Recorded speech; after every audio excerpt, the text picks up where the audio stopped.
तो दोस्तों, कैसा हो अगर एक वैम्पायर आपके घर में ही आकर रहने लगे और आपके फैमिली मेंबर को ही अपना खाना बनाने लगे। तो आज जो मैं मूवी लेकर आया हूँ वो कुछ ऐसी ही होने वाली है। तो हम मूवी की स्टार्टिंग करते हैं और एक आदमी को जंगल में भागते हुए देखते हैं। वो अपनी जान बचाकर एक वैम्पायर से भाग रहा होता है जिसका नाम जो होता है। तभी वो वैम्पायर जो को गले में काट लेता है और तभी वहां पर रोशनी आ जाती है जिससे वो वैम्पायर जलकर राख हो जाता है। और तभी हमको देखने को मिलता है कि अब जो भी एक वैम्पायर में बदल चुका है क्योंकि उसका भी हाथ धूप के कारण जलने लगा है। तभी वो बचते बचाते वहां से भागकर एक कंबल लेके एक शेड में आकर छुप जाता है। अब हम एक घर में देखते हैं स्टैन को जो नींद से जागता है और नीचे आकर अपने पेरेंट्स के साथ नाश्ता कर रहा होता है। तभी वो देखता है कि उसकी जवान माँ बिल्कुल बूढ़ी हो चुकी है और उसका बाप उसके सामने ही गोली मार लेता है। तभी वो नींद से जागता है और हमें पता पड़ता है कि ये अभी तक सपना देख रहा था। स्टैन अपने दादा एलिस के साथ यहाँ रहता है जो कि एक रिटायर फौजी है, इसीलिए वो काफी सख्त हैं और ये चीज स्टैन को कभी पसंद नहीं आती। अब वो अपने स्कूल के लिए निकलता है। तभी रास्ते में उसे अपने गुंडे दोस्त मिल जाते हैं जो उसको बहुत ज्यादा परेशान करते हैं। तभी वो बचते बचाते स्कूल आता है और देखता है कि उसका दोस्त डॉमर उन सभी से लड़ रहा होता है। खैर, स्कूल खत्म होने के बाद जब वो वापस घर आता है और घर आने के बाद वो देखता है कि उसके दादाजी उसको काम के लिए नीचे बुला रहे हैं। जब वो नीचे आता है और जाकर उस साइड में से कुछ मशीन निकालने के लिए जाता है तो देखता है कि उसके नीचे कुछ दांत पड़े हुए हैं। तभी वो वैम्पायर उसको काटने के लिए आता है, लेकिन जैसे ही वो उसको काटने वाला होता है तभी उसके धोखे से वो खिड़की खुल जाती है जिससे उसकी रोशनी वैम्पायर के हाथ में आ जाता है और स्टैन बाहर निकल आता है। स्टैन को लगता है ये कोई पागल है, इसीलिए वो अपने कुत्ते को उसके अंदर भेज देता है। तभी वो थोड़ी देर बाद देखता है कि उसके कुत्ते का सिर बाहर आ जाता है।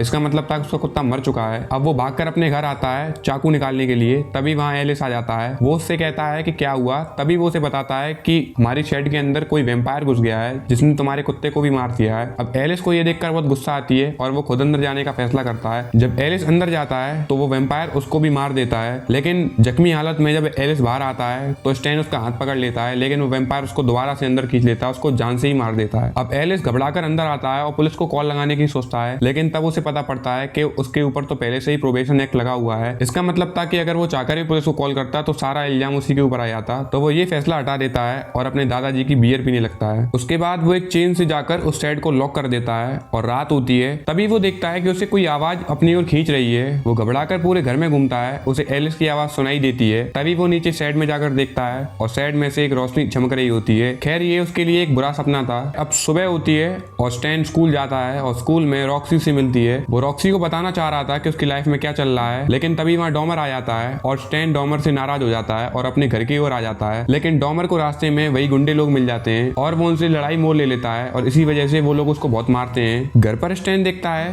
कि इसके शेड का दरवाजा हिल रहा है, इसीलिए वो एक लकड़ी को लेकर उसके पास जाता है। तभी वो वैम्पायर उस गेट को तोड़कर उसका हाथ पकड़ लेता है, लेकिन धूप के कारण वो उसको छोड़ देता है। अब स्टैन काफी डर चुका था। तभी वहाँ पे डॉमर आ जाता है। वो उसे बताता है कि तुम मेरे पास क्यों नहीं आए, इन लोगों ने मुझे मारा है। तभी स्टैन उसको इस सब के बारे में बताता है कि कैसे यहाँ एक वैम्पायर घुस गया है, लेकिन डॉमर को ये सब बातें मजाक लग रही थी। इसके बाद डॉमर वहाँ खुद जाने का डिसाइड करता है। तभी वो एक सीट का टुकड़ा लेके उसको लगाने के लिए जाते हैं। तभी वो देखता है कि उसके दांत वहाँ नजर आ रहे हैं। तभी डॉमर ये देख के हैरान भी हो जाता है और मुस्कुराने भी लगता है, क्योंकि उसे ऐसा लगता है कि क्यों ना मैं उन गुंडे लोगों को यहाँ ले आऊं और ये उसको मार दें। लेकिन स्टैन ये सब करने के लिए उसको मना करता है और उससे वादा करने को भी कहता है। अब रात होती है और रात में स्टैन मूवी देख रहा होता है जो कि वैम्पायर के बारे में होती है, जिससे वो जान सके कि इनकी कमजोरी क्या है। तो उनकी कमजोरी होती है या तो उन्हें धूप की रोशनी में लाया जाए, या फिर उनका सर धड़ से अलग कर दिया जाए, या फिर उनके दिल में चाकू घोंप दिया जाए। जब रात में वो सो रहा होता है तभी उसे एक और गंदा सपना आता है और वो देखता है कि पोस्टर से रॉक्सी बाहर आती है जो कि उसे काटने लगती है, क्योंकि रॉक्सी भी अब एक वैम्पायर बन चुकी है और इसीलिए वो घबरा कर उठता है और सुबह अपना पोस्टर को ही फाड़ देता है। इसके बाद स्टैन बाहर जाता है और उस शेड के ऊपर चढ़ जाता है और उसमें छोटे छोटे छेद करने लगता है जिससे कि सूरज की रोशनी नीचे आए और उस वैम्पायर को मार सके, लेकिन वहाँ पे अभी भी बहुत सारा अंधेरा था। इसके बाद उसके घर के पास डॉर्नी आती है। वो पूछती है कि एलिस कहाँ है, लेकिन वो बताता है कि एलिस कहीं बाहर है। डॉर्नी को उस पर शक होता है क्योंकि उसने घर के पास पड़ी हुई उसकी छड़ी भी देख ली थी। इसके बाद डॉर्नी उससे कहती है कि क्यों ना तुम मेरे संग स्कूल चलो। उसके बाद वो कहता है तुम 2 मिनट रुको, मैं तैयार होके आता हूँ। वो शेरिफ उससे एक फोटो दिखाती है और उससे पूछती है क्या तुमने अपने आसपास ये आदमी को देखा है। वो उस फोटो को देखकर पहचान जाता है कि ये तो जो है जो कि अब एक वैम्पायर में बदल चुका है, लेकिन वो उसके बारे में उसे कुछ बताता नहीं है। खैर, जब वो स्कूल पहुंचता है तो स्कूल में अपनी दोस्त रॉक्सी से मिलता है, लेकिन तभी वो गुंडे लोग आ जाते हैं और उस पर गंदे कमेंट करना शुरू कर देते हैं। तभी स्टैन को बहुत गुस्सा आता है और वो उसके ऊपर बैठ के उसको घूंसों से इतना मारता है कि वो बेहोश हो जाता है। तभी वहाँ टीचर आ जाता है और उन सबकी लड़ाई को बंद कर देता है और उससे कहता है कि मुझे एलिस से बात करनी है। वो शेरिफ से कहता है कि तुम एलिस को बुला कर लाओ, क्योंकि एलिस उनका फोन नहीं उठा रहा था। तभी स्टैन को लगता है कि अब मामला गड़बड़ होने वाला है, क्योंकि डॉर्नी को पता नहीं कि शेड के अंदर क्या है। वो भागकर घर जाता है और डॉर्नी वहीं बैठी होती है। उसे लगता है कि शेड के अंदर शायद एलिस बंद है, इसीलिए वो शेड का दरवाजा खोलने के लिए जा रही होती है। तभी वहां पर स्टैन आ जाता है और उसे रोकने लगता है, लेकिन डॉनी को लगता है कि ये गलत है, इसीलिए वो उस पर गन तान देती है।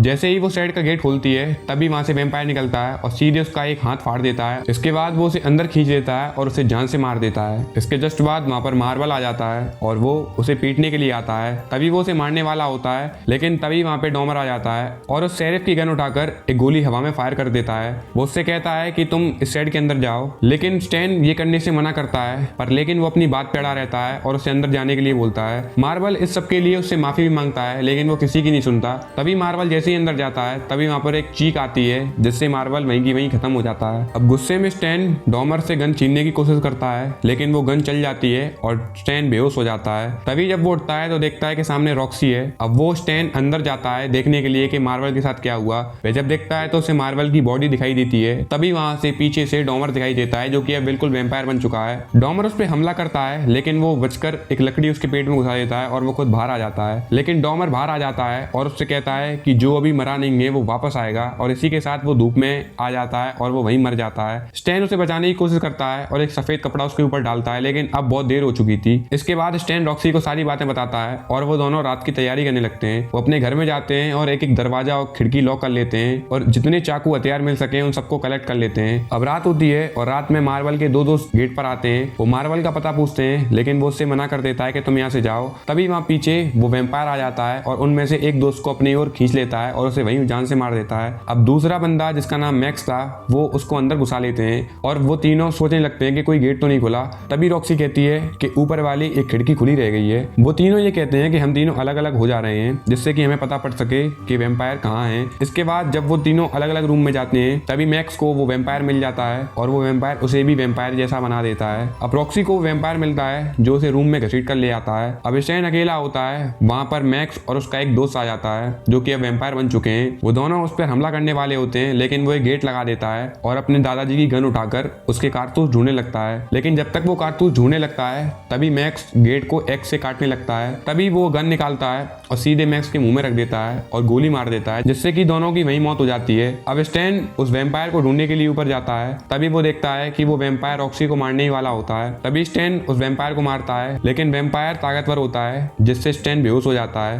बेहोश होने के बाद वो वैम्पायर वापस से रॉक्सी का खून चूसने आता है, लेकिन तभी स्टैन एक चाकू मारता है, जिससे वो वैम्पायर तो बच जाता है, लेकिन वो चाकू रॉक्सी के कंधे में लग जाता है। इसके बाद वो वैम्पायर उस पर दोबारा हमला करता है और अब की बार वो वैम्पायर उसको मारने ही वाला होता है, लेकिन तभी रॉक्सी आती है और एक एक्स से उस वैम्पायर का सर धड़ से अलग कर देती है। अब वो लोग सारी डेड बॉडी को इकट्ठा करते हैं और एक शेड में डालकर आग लगा देते हैं। इसके बाद सुबह होती है और सुबह में देखने को मिलता है कि वो दोनों गाड़ी में सो रहे हैं और गाड़ी का पीछे का ट्रंक खुलता है और इसी के साथ इस मूवी का एंड हो जाता है। अब इस मूवी में आगे क्या होता है ये तो हमें पता नहीं। तो दोस्तों इसी के साथ ये मूवी एंड हो जाती है और अगर मूवी आपको जरा सी पसंद आई हो तो एक लाइक और कमेंट जरूर करें।